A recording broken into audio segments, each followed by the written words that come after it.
हुए, उन्हीं के साथ देश को समानता का पाठ पढ़ाने वाले, भारत का संविधान बनाने वाले, भारत रत्न से सम्मानित परम पूज्य डॉक्टर भीमराव अंबेडकर जी को मैं नमन करते हुए अपने श्रद्धा स्वरूपी सुमन अर्पित करती हूँ। उन्हीं के साथ आरक्षण के जनक छत्रपति साहूजी महाराज, महात्मा ज्योतिबा फुले, भारत की प्रथम महिला शिक्षिका माता सावित्रीबाई फुले एवं माता फातिमा शेख एवं काशीराम साहब को मैं हृदय से नमन करती हूँ। आज हम ऐसी शख्सियत के बारे में बात करेंगे जिन्हें हम ईश्वर से भी ऊंचा दर्जा देते हैं।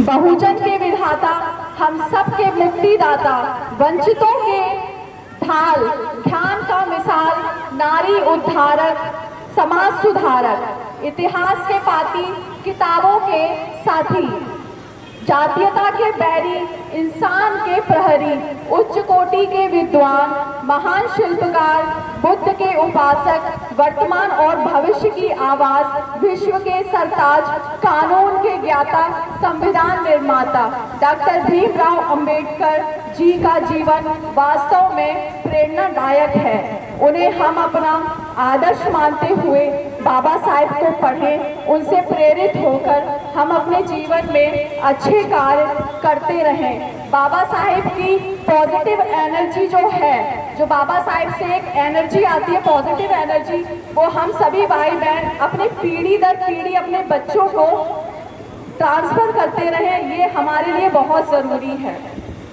एक महिला होने के नाते मेरा बाबा साहेब के प्रति मेरी कृतज्ञता और भी बढ़ जाती है, क्योंकि उन्होंने तत्कालीन सामाजिक मान्यताओं के विरुद्ध जाकर महिलाओं को शिक्षा, अधिकार, उनकी गरिमा, लैंगिक समानता के लिए अभूतपूर्व ढंग से आवाज उठाई और इसे हासिल भी किया। और उन्होंने इसको हासिल करने के लिए जोरदार संघर्ष भी किया। बाबा साहेब अनीश्वरवादी या नास्तिक नहीं थे। बाबा साहेब मानते थे कि धर्म मनुष्य की केंद्रीय जरूरत है। उन्होंने धर्म को नहीं छोड़ा, वे हिंदू धर्म में सुधार करने का भरसक प्रयास करते रहे। बाबा साहेब मानते थे कि धार्मिकता बुरी नहीं है, धार्मिकता में जितने हमने प्रदूषक तत्व को डाल दिया है अपने स्वार्थ के खातिर, वह सब बुरे हैं, उनको त्यागना आज बहुत जरूरी है। बाबा साहेब ही नहीं, प्राचीन वैदिक ऋषियों ने भी ऐसा स्वार्थ से भरा धर्म नहीं सिखाया था, ना ही बनाया था। यह अंधविश्वास, कुरीतियां, प्रथाएं तथा परंपराएं, यह धर्म हमको उन्होंने नहीं दिया। यह कहना गलत होगा कि बाबा साहेब ने सिर्फ दलितों को नहीं बचाया, सच तो यह है कि उन्होंने पूरे हिंदुस्तान को बचाया है। जिस प्रकार से शोषण करने वाला सबका शोषण करता है, जिस प्रकार से शोषण करने वाला सबका शोषण करता है, उसी प्रकार बचाने वाला सबको बचाता है। डॉक्टर भीमराव अंबेडकर की जीवनी लिखने वाले धनंजय वीर लिखते हैं कि अंबेडकर पूरी रात पढ़ते थे और भोर में 2 घंटा सोते थे, उठने के बाद कसरत करते थे, फिर नहाकर नाश्ता किया करते थे। उस दौरान वे उन किताबों को पलटते थे जो उस दिन डाक से आती थी। कोर्ट समाप्त होने के बाद किताबों की दुकानों के चक्कर लगाते थे और जब वो घर वापस आते थे तो उनके हाथ में एक बड़ा बंडल किताबों का, नई किताबों का होता था और वो रात भर पढ़ते थे और शिक्षित हुए। वो सब हमारे लिए किया उन्होंने, वो स्वार्थी नहीं थे। आज दुनिया स्वार्थी होती जा रही है, लेकिन हम चाहेंगे कि निस्वार्थ भाव से सब काम करें। बाबा साहेब को बागवानी में रुचि थी। दिल्ली में उनसे अच्छा और दर्शनीय बगीचा किसी का नहीं था। एक बार ब्रिटिश अखबार डेली मेल ने भी उनके गार्डन की तारीफ की थी। बाबा साहेब छुट्टी के दिन खाना पकाते थे और लोगों को अपने साथ खाने के लिए आमंत्रित भी किया करते थे। बाबा साहेब को मूली और सरसों का साग पकाने का बहुत शौक था। बाबा साहेब को ना तो नशे की कोई चीज का शौक था। बाबा साहेब कभी नशा नहीं करते थे, ना ही धूम्रपान किया करते थे।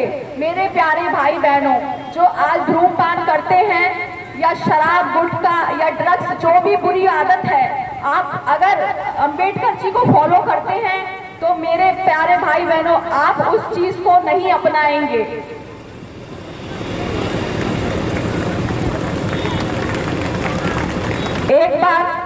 देवी दयाल ने उन्हें पान खाने की सलाह दी। डॉक्टर बाबा साहेब को देवी दयाल ने जब पान खाने की सलाह दी तो उन्होंने उसको खाने से भी मना कर दिया। तो मेरे भाई बहन, पान तक ना खाएं जो हमारे स्वास्थ्य के लिए हितकर नहीं है। बाबा साहेब ने मद्रास में पेरियार की उपस्थिति में हजारों लोगों के सामने भगवत गीता की आलोचना की थी। बाबा साहेब के सहयोगी रहे शंकरानंद शास्त्री अपनी किताब my experiences and memories of doctor Baba Saheb Ambedkar में लिखते हैं कि जुगल किशोर बिरला ने सवाल किया कि हिंदुओं की सबसे बड़ी धार्मिक किताब की आपने आलोचना क्यों की?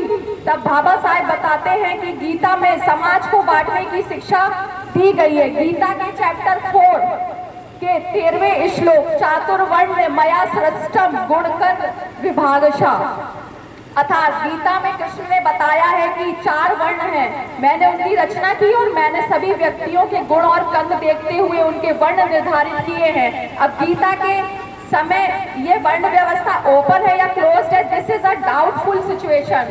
Gita nowhere mention that we are preferring और बिलीविंग इन द वर्ण व्यवस्था based on birth, but there is a possibility कि बिना कहे भी उस समय जन्म से बाय बर्थ यह सिस्टम चला रहा हो। गीता सपोर्ट करती है वर्ण व्यवस्था को and that is the reason Ambedkar write generally against Gita.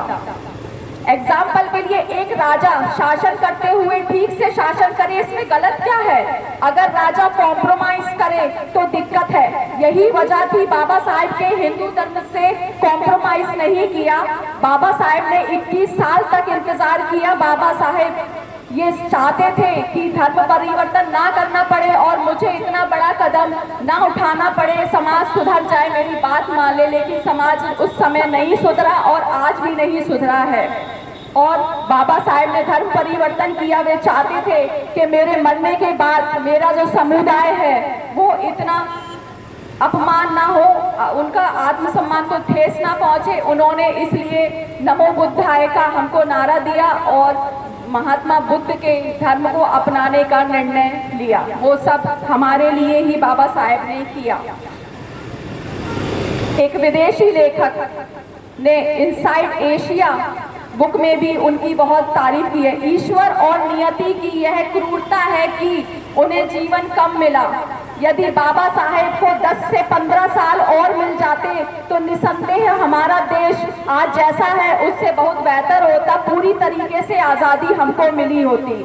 इतनी खराब परिस्थितियों में भी अंबेडकर जी इतना पढ़ लिख कर आगे बढ़े, देश विदेश में अपनी पहचान बनाई, देश और समाज के लिए कई अच्छे कार्य किए। ऐसे महानायक को मैं शत शत नमन करती हूँ और ये आशा करती हूँ कि हम सभी और आने वाली पीढ़ियाँ बाबा साहेब के बताए हुए रास्ते पर ही चलें, किसी और रास्ते पर ना भटकें। सभी कलम और कागज की ताकत को पहचाने। जय हिंद, जय भारत, जय भीम, नमो बुद्धाय।